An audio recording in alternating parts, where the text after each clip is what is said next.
Peace, family. This is Dr. Kia.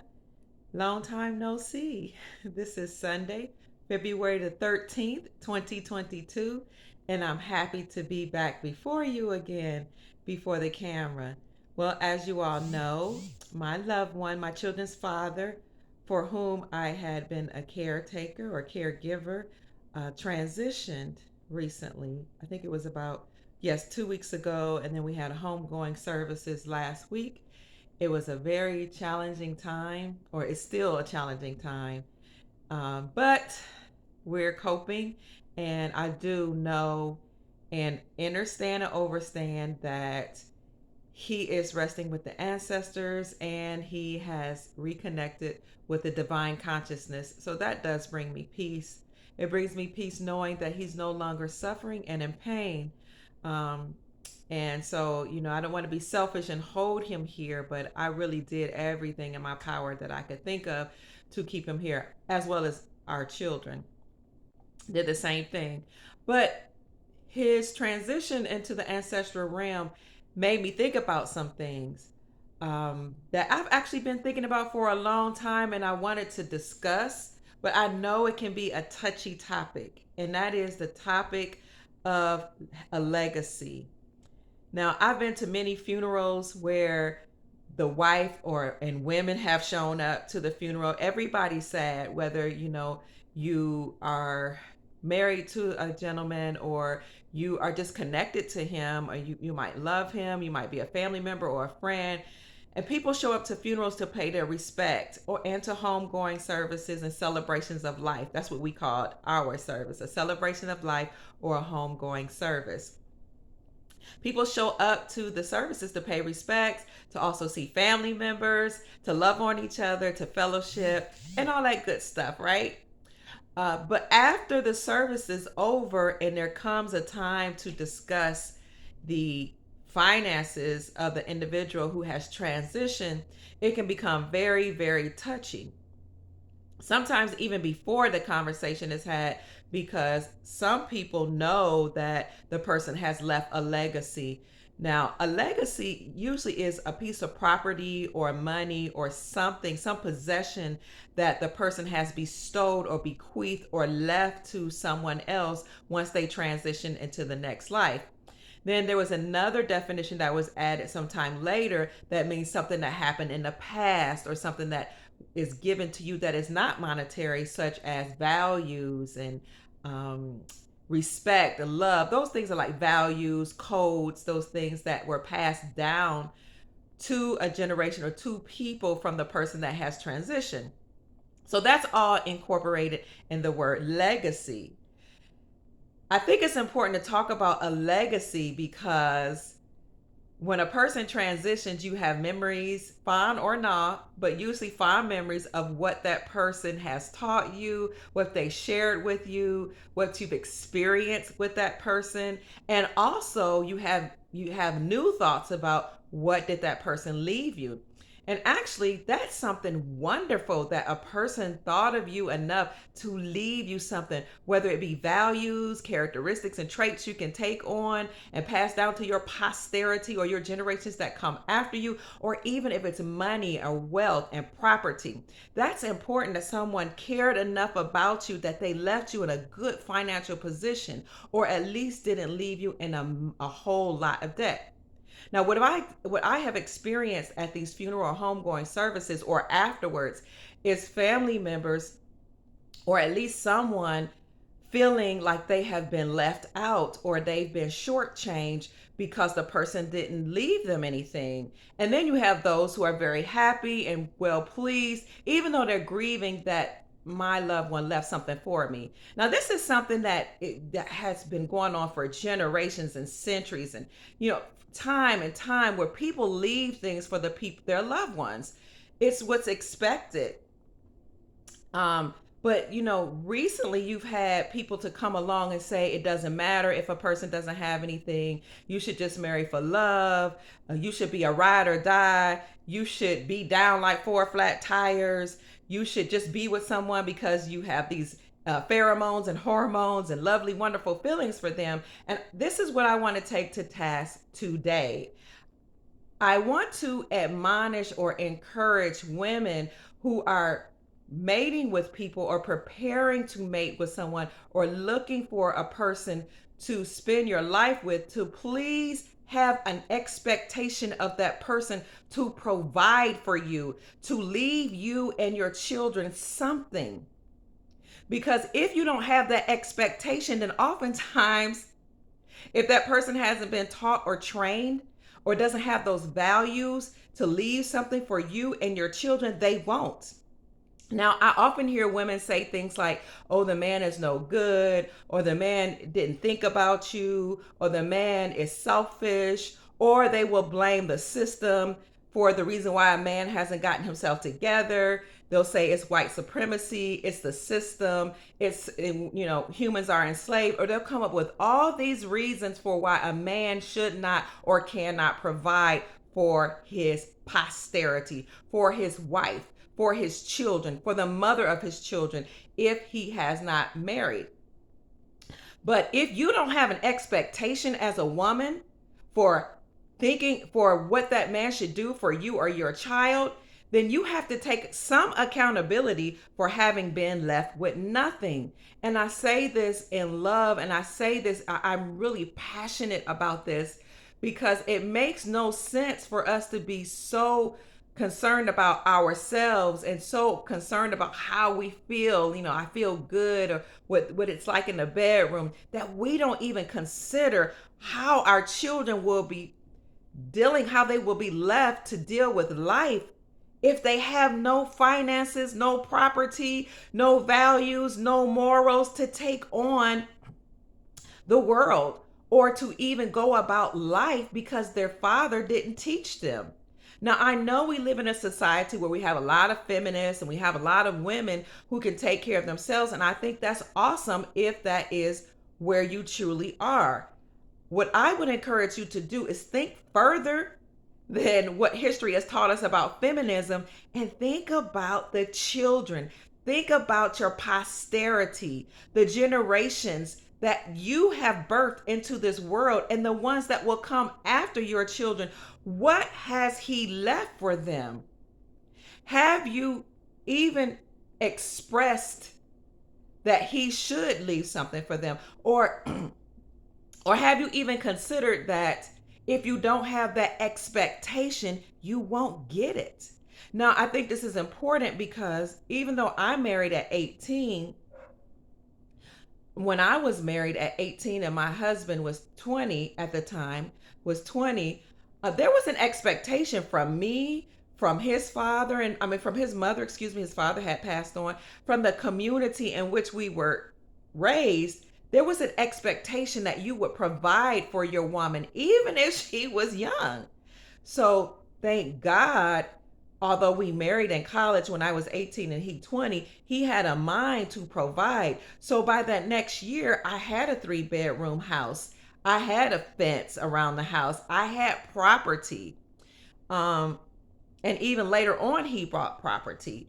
So not only did he have property, but he taught me about wealth, about credit, about managing funds, about those important things in life, about entrepreneurship, so that even when I went on in life and I didn't do all the things that he had taught me as a young woman, they stayed with me. And then as a matter of time, as time progressed, then I started to act on those things. He also left those things in terms of legacy with our children.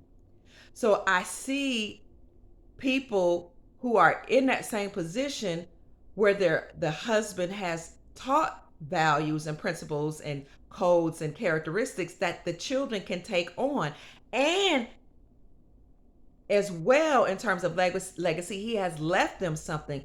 It doesn't even have to be a large windfall, but something that says, I thought about you, I'm concerned about you. Even if it's property or a house, you have land, you can raise food on that land, you can live in the house until you're able to do something differently. This is so important because what I see the wife or the woman who had that high expectation of the man leaving the services or when the will is read, feeling empowered and incredibly strong, incredibly happy and overjoyed. I've seen it in my family. And then I've seen the people who are at the services who didn't demand anything or command or even set a level of expectation of that person leave frustrated, angry, disappointed, um, sad, because they didn't leave that, or they didn't impart into that relationship an expectation that he would take care of them. Now, I know that we can say that all men should do it. All men should know to take care of their woman and their children. And I think that's true. But and so they have a level of accountability and responsibility, but at the same time, so does the woman. We have to take accountability for what we expect, for what we accept and allow into our lives, because at the end of the day, when the children come about and the grandchildren and the great grandchildren, they're going to want to know where their inheritance is. But if you as a woman didn't expect that from a man, you probably won't get it. I mean, it's like we just keep giving things away for free. You always hear about it. Let's think about in society when you say, we're going to give you a free phone, we're going to give you this for free, this is free, or it costs you next to nothing. People rush to those places. They rush to something that's going to be free. They don't have to work for it, so they just go and do it, and they enjoy it, and then they leave. It's the same way with your body, which is your sanctuary, which is something, your portal, that's something very sacred. If you allow somebody to enter in, that person should have such a high reverence for you, a high level of respect for you, that he will not enter in your body without having sacrificed, without having shown that he is worthy. And so if he brings about children, you and he, from that relationship, there should be a level of expectation that those children will be provided for. Now, again, I've heard women say, it doesn't matter if he has nothing. I'm going to be his ride or die. I'm going to be there for him. He can be in and out of prison. He could do whatever he wants. He can not have wealth. It's the system's fault. It's the white man's fault. It's white supremacy. Oh, he just couldn't do it himself. Oh, it was just so hard on him. You're making excuses for these men in their 30s, 40s, 50s, 60s, 70s. And so they don't rise to any level of achievement or any success because you're making excuses for them. The higher the expectation, the higher the achievement. So why in the world would you have no level of expectation for a man who's supposed to provide and protect for you and leave you and your children a legacy? So you see, you have a lot of bitter, angry, sad, hardened women because they have allowed certain men who are not worthy of them to enter into their bodies and procreate with them and leave them nothing once the man move on into another relationship or transitions into the other realm, the ancestral realm. Now, all relationships evolve and they change, and sometimes they come to a so-called end, or they just change the nature of the relationship from a romantic relationship to one of just love and respect, or one of friendship. So I've had, when I was married to my children's father, we transitioned our relationship into something where we became very close friends. I became, his caretaker. I don't want to give too much information, but for the sake of my family, for the sake of love, for the sake of unity, for the sake of legacy, this is something that we decided upon. And I'm grateful that I did that, because into all along our friendship and into our relationship, the nature of it, the way it was, and even when we were married and young, we had an expectation that he would take care of me and our children, and he left here with means for us to move on and do okay. This is important, ladies. It's so important to make sure that you have an expectation of a man or the person with whom you forge a relationship, build a family, and have children. Please understand that a legacy is important. While some of us are just having sex and procreating and feeling good over the weekend and thinking about the next person we gonna skip with and dance with and hold hands and lollygag with and play skip to Malou with and have sex with, while we're just thinking short term, you have people out here who are planning for generations. There are people that they don't just have a 5 or 10 year plan. They have 100 year plan, a 500 year plan, 1,000 year plan. They're thinking ahead for their posterity and their legacy. So even if you're not concerned about those things, think about your children. Now, why in the world we have 77% of women in the so-called Black community, what I call indigenous women, with no marriage, no legacy?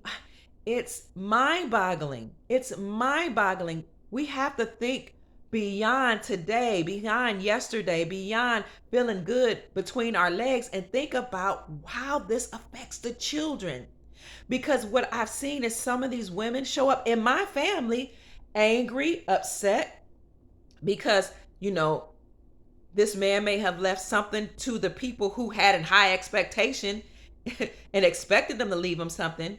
And then those who didn't have a level of expectation just let them copulate in them and do whatever they want. And then they're sad and angry and hardened. And those children, I've had family members where the children are so hurt because the man may have not thought about for some reason to leave anything to the children. He will leave it to the wife. And it might be a woman that's different from the woman with whom he had children. But he leaves it to the woman, and then the children don't get anything. So I'm also having a conversation with women. If you're married to a man and he leaves you with something, please have enough respect and class and decorum to leave something for his children. Children are our inheritance. They will carry on our legacy, our genetics, our values, our morals, and our principles. So we should be sure that we leave them something wonderful, good values, good morals. Like I said, my children's father taught us about entrepreneurship, wealth building, land, credit, money management. So those are things that we can take on and continue and do things, wonderful things in his name. And even if I were to move on to another relationship, I have that knowledge that he left me. So it's important for us to think beyond the weekend, beyond the night. I hear a lot of women talk about having a hot summer. And I'm a hot summer girl, and I'm a feminist. I do what I want to do. I can take care of myself. But then you're angry when that man leaves you and leaves you alone because you're so strong and you can do everything by yourself. And he moves on to a woman for whom he has to work hard to prove that he can provide for. You have a lot of bitter, angry women that are upset and disappointed in men because they had no expectation of a man. They didn't expect a man to provide for them, to protect them, to leave them with a legacy, to show them anything new. But they just wanted to open their legs to the man and then show the man that they're more of a man than they are because they can do everything by themselves. Now, if you're a feminist and that's your thing, you could do what you want to do. Good. That's you. But think about the children. You see, there's a difference between dating and courtship. When you date, you're getting to know somebody, you're spending time, you might just be having a good time and having fun, and the night is over. You Netflixing and chilling, and you're just having coffee dates and doing whatever you want to do.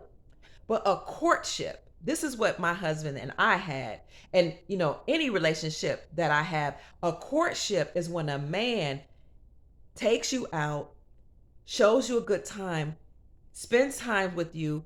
He's getting to know you, but he's doing so to prove to you or to me that he is a man that will provide for you and protect you.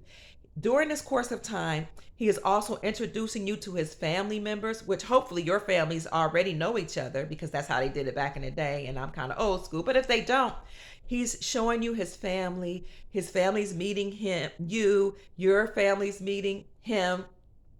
He's showing you his financial achievements, and he's he's proving to you that he's going to be the best candidate for the job. That's what a courtship is. It's showing you that he's marriage material, he's marriage ready, that he's the one that's going to last in the end to show you that he's worthy of you. And then the woman in that time, these days, actually, I guess these days they show that they're worthy enough, but that's not how it was in my day. In my day, it was the man that did all of the proving. Because, ladies, in a presence of a woman, a man is healed, he's satisfied, he feels calm, he's happy. And that's why when men are going through grieving processes, or they lose something, or they just want to feel good or feel better, they will say, I need to go get me a woman, or I gotta be in the presence of a woman. I see you brothers later. I gotta go hang with me a woman. I gotta go get in the presence of a lady. Because, ladies, your beauty, your softness, your femininity, your kindness, your elegance, your grace feeds him and brings him life. So you see, so because you have something so great and powerful, so wonderful that he desires, that nurtures him and gives him life and builds him up, he ought to be worthy of that. It's just like when you're trained in a church or in certain religious practices, you know that when you go in a sanctuary in the presence of the Most High, you bring a gift, you bring an offering to the Creator. If you worship and celebrate the ancestors, you build an altar to them and you bring them gifts and offerings and you place them on the altar. And then you commune with the Creator or with your ancestors, right? You praise them, you give them adorations, you commune, you speak with them. And then that exchange between you and your ancestors, or you and the Creator, feeds you and gives you the strength that you need to go back into the world and to go to work and to deal with life's stresses, trials, and tribulations. Likewise, when a man comes into your presence, my dear goddesses and empresses and elegant ladies and queens, he should be filled up with love and peace and warmth and juiciness and security, so that he then has all the fuel he needs to go out into the world and deal with work and deal with the real world. So, because he gets all of that from you, let alone when he enters your body and you're surrounding him and his mantle and tightening around him, making him feel comfortable and squeezed and secure like a baby in his mother's bosom, like a child in swaddling clothing. See, a lot of women don't understand that because you don't swaddle your children anymore. When we were growing up, we were taught to take the cloth and wrap it around, or the blanket, a child snugly and tightly. That's what it was called, being wrapped in swaddling clothing, to swaddle them, to to wrap it tightly and bring that child close to your womb so that he can feel secure like he did or she did in the womb. So when you're around that man and his mantle, you making him feel whole and complete and warm and safe and secure like when he was in his mother's womb. So those type of blessings or blessings should not be offered freely for nothing. You don't just give that up to anybody that can't reverence it and respect you and love you and honor you enough to, if you believe in marriage, put a ring on your finger and give you a name. Or if you don't need a name, to at least make you feel whole in terms of having a relationship. And if you do marry or have children with or by that man, he leaves you a legacy, which is a piece of property, money, economic wealth, something so that you can take care of those children. See, because you might be okay being poor, but how will your children feel not knowing who their father is if you're just lollygagging around and having sex with anybody? Or Now they're raised up in poverty because it's your thing. You can do what you want to do. And you're such a feminist and you got a hot girl summer and you can screw around and do whatever you want, just like everybody else. But you may be the one that show up at the reading of the will with nothing. And if you have all the money in the world, okay, and that makes you happy, fine. But it's also wonderful for a man to leave something, an inheritance for his children. Do you know how that makes your children feel? How secure it makes them feel? Do you know how that makes a woman feel that a man has left something for her? Even if you have a job, that he thought enough about you to take care of you. You see, nowadays people will say you shouldn't look for a man that can provide for you because you're being a gold digger. But only people without gold will say that because gold is precious. Gold and silver are real money. I'm not digging for gold if you don't even have gold. And I'm talking about real 0.999% gold in ounces, kilograms, bars, coins, however. I'm not even talking about fiat dollars. If you only have fiat dollars and a woman is looking for you to take care of her, why are you calling her a gold digger if you don't have gold? You should have gold, gentlemen, and silver to take care of your children and leave to your posterity and to your wife. If you have mistresses, I don't condone that thing, but you know, I mean, if you have children by her, I would hope you left something for the children at least.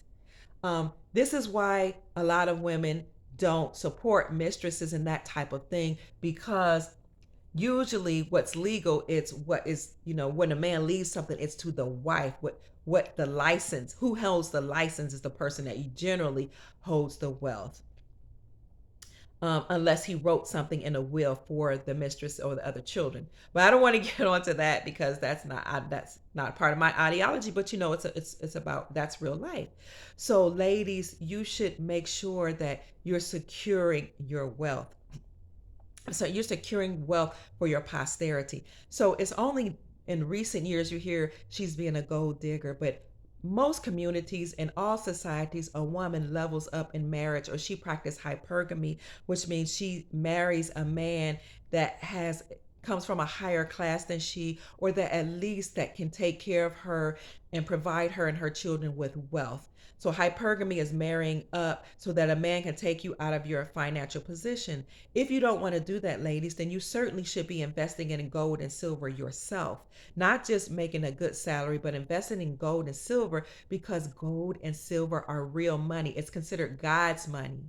In every cycle in history, even if they had fiat or dollars or paper money, currency that's being used or circulated as money, they always return to a gold or silver standard because gold and silver are God's money or real money.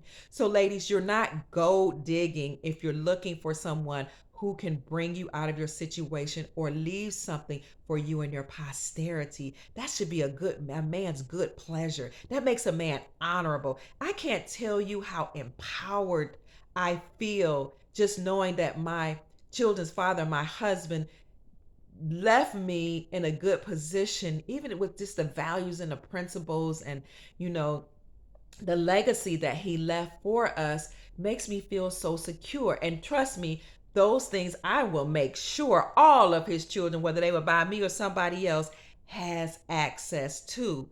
So an empowering feeling, but it's such a harsh, sad, hurtful feeling if you've allowed a man to copulate in you and give you a bunch of children and leave you nothing. That's not just his accountability.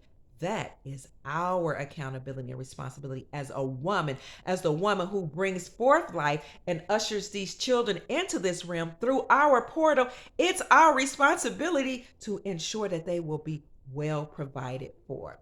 So I've also seen women have a whole bunch of babies by these men who they call them hoteppers. People laugh about and joke about it. I don't want to make light of that. But these are men who are in a community in are in certain communities classified as black or pan-African so-called communities, even though we're not African, we're clearly American from the Indians or the indigenous people here in America. But these pan-Africans who would tell women that because there aren't allegedly enough men in their community, that all these women should share a phallus or a penis or a man tool. So what they will say is, all you women, you won't be single mothers if all of you marry one man and allow the man in the community to have several women. Well, a lot of women fell for this malarkey. Some of it works in some communities, but and to a great extent, that if a man cannot provide for himself, if he cannot work, why are you women, some of us women, getting together, three, four, and five of us, and with one man, and what happens? He can't provide for you, so now you all have to work. And he's not leaving you a legacy. I've seen it time and time again where these men have left several women and all their children with nothing. He's either moved on to another relationship for whatever reason, or he's transitioned to the next realm and left them with nothing but pain, anguish, and a mountain of debt. Ladies, go where you're loved, reverenced, and respected. Accept the best man for the job. The best man for the job. You can read between the lines.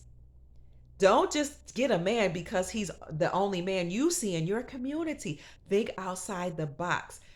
They say you shouldn't be looking for a husband. I beg to differ. You should have an expectation that the Creator and your ancestors will send you somebody who's a good man, or you should position yourself where you are around good men who are providers, because that man tool can be good, but baby, when he moves on or he transitions or dies, let me make it plain, that tool will not feed you or those children. Sisters, women from all over the planet, hear my words.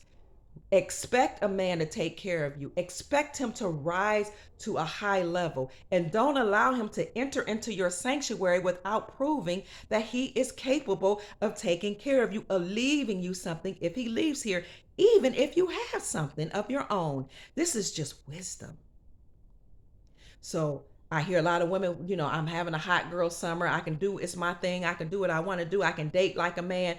I can screw here and screw there, screw everywhere. But then I'm in a school system when I used to work there, and I'm teaching children who are thugs, criminals, drug dealers. Some of them, because they're so angry, they don't know who their daddy is. Now, is it the father's fault for not being around, or is it the woman's fault for laying down with a man that she knows nothing about and won't tell her children about, or that she's ashamed about? Women have to start taking accountability for the decisions that we make, for who we lay with, for who we procreate with, and for who we decide to build something with. So you see, in a lot of societies, a woman will marry up, and she will marry somebody that she knows is going to leave a legacy for her posterity. This is important. This is what I really, really wanted to say. Be proactive. So, look for or make sure you find a man or find of a man that can take care of you and that will love you, reverence you, and honor you. If he's not right in your neighborhood, go outside your neighborhood. There's plenty of videos and books that will teach you how to position yourself in certain ways where you can be found of a good, worthy provider man. But you also have to have certain characteristics and traits. Being extremely masculine all the time will not land you a provider type man. A man has testosterone. The way he bonds with a woman is doing things for her, showing her that he's worthy, buying things for her, opening doors for her, um, um, teaching her new things. Not that you need a teacher, but this is what bonds a man to you. So for us, we can be around a man, we can kiss him, we can make love to him, we can hold him and caress him. That allows us to release pheromones or hormones called oxytocin, and it bonds us to him. This is the same bonding hormone or chemical that we have when we nurse or breastfeed our baby. Well, a man bonds with you when he releases testosterone. He has to have action. He has to prove to you that he can do something for you. He has to build a home for you. He has to show you his finances. He has to go out and work a job. He has to create businesses. He has to already have those businesses intact. He has to go and buy you a home. He has to bring you flowers. He has to work. He has to show, he has to flex. I am the man for the job. If you don't demand that of him, he will use your time, use your yoni space, live with you for free, kiss on you, love on you, and feed himself because you're offering it for free. Just like you go to a place to get free food, he will go to you for free food. Exert all your energy, use it up because you offered it for free, and then go and be with that woman who's going to expect him to work for her. She's going to expect him to show that he is worthy. She expects him to open doors. She expects him to buy her a home. She expects him to take care of her. He will leave you after he's used you up and go, that same man, and go and work his finger to the bone and knock himself out for the next woman. And then you'll be mad and blame him, but you won't look in the mirror at yourself because you've allowed that type of behavior. The same man, I've seen it, will use up the energy from one woman and then go and exert energy for another woman. And you, who allowed him to enter your house for free without paying bills, into your house, he didn't have to build you or anything, you'll get mad at that other woman because you're not really mad at her, but you'll say you're mad at her because she thinks she's better and she's doing this and she got all the houses and she got all the this, that, and the other, and he left her a legacy. But you're really mad at yourself because you didn't care about yourself enough. You didn't care enough about yourself or about your children to make that man prove that he is worthy of you and of your time. Or maybe you just weren't taught. But I'm teaching you, this is just how life is. You have to have an expectation. You have to love yourself enough to expect a man to take care of you. You know what? And if you expect it, he will. Or if he doesn't, he will move on. That's just how it is. You know, speaking of expecting, when a bird is looking for a mate with whom to have children, she will take a twig and she will fly in the sky and she will drop it. And the man who's her suitor, the male bird, will come and it will fly and it will rush to catch it. Now, she will keep doing that, keep dropping the twig, and he will rush to catch it on his back to prove to her that if her child falls from the nest, he can catch the child. Now, those who do not catch it, she dismisses him and she will not mate with that bird, but she will mate with the one who will make sure that he could catch the twig when she drops it, which is an indication that he will catch and take care of the child if the child falls from the nest. So this is a conversation about legacy. What legacy do you want to leave your children? So now we're talking about a man leaving you something, but you have to think ahead of time. What legacy do you want to leave your children? Because you are the one who decides whether or not to say yes. Now, when I was growing up, a man would come and prove to you that he has the finances. He would actually show you his finances. His mother, the people, his elders would show you all the work that he's done. My children's father, my husband, his mom showed me a bathroom that he had built in her house when he was a teenager. He had built a restroom in right off the kitchen downstairs with a sink, a toilet, and a door with his bare hands. And she brought me to the house and said, "Daughter," I was 15, "a man who can work with his hands will make a good husband."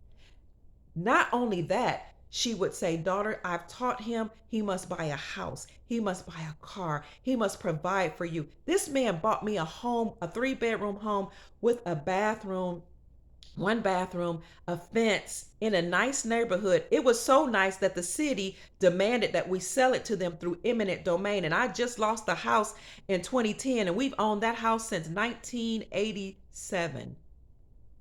But the city of Portsmouth took it from us, and we fought. But through eminent domain, the high school bought it from us, stole us from that prime property we owned that my husband bought me at 21. And you all are struggling with a man that won't do anything for you. He won't build you a home. He won't buy you a home. He won't pay your bills. He won't do anything. He won't buy you flowers. He won't take you out. I don't understand it. He was 20. I don't understand it.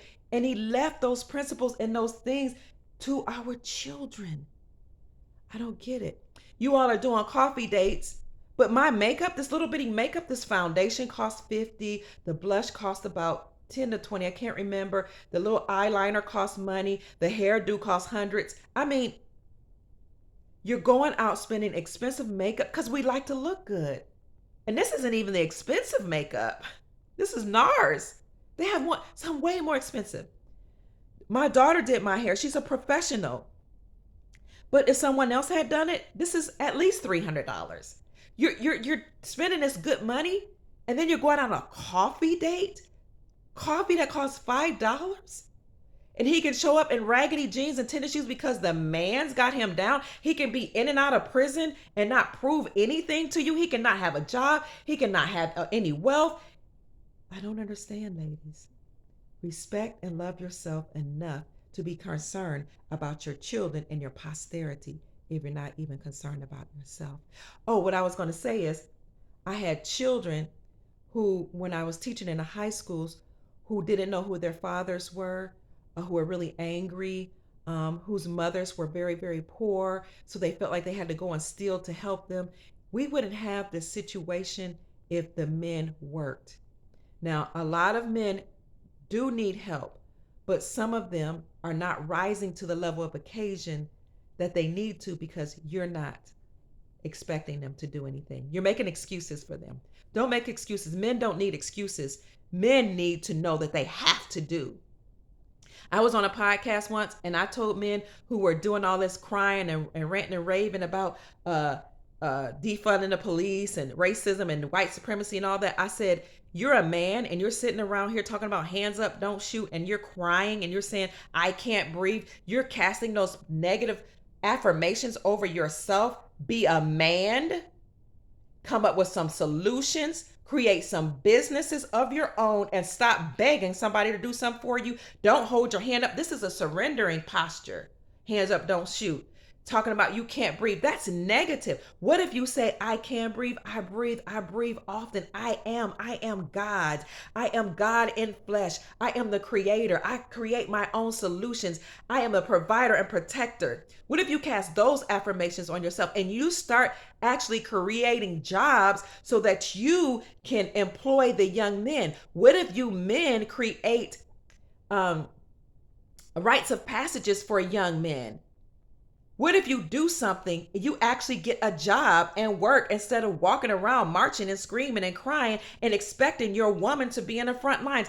Get up, stop being weak, Millie Mouse, jelly back, lay back, no good, soft beings, and be a man and the God that you are, the king that you are, and take care of your children, your wives, and your community. Do you know from that one podcast, I got so many men saying, thank you for expecting me to do something. Thank you for raising the bar for me.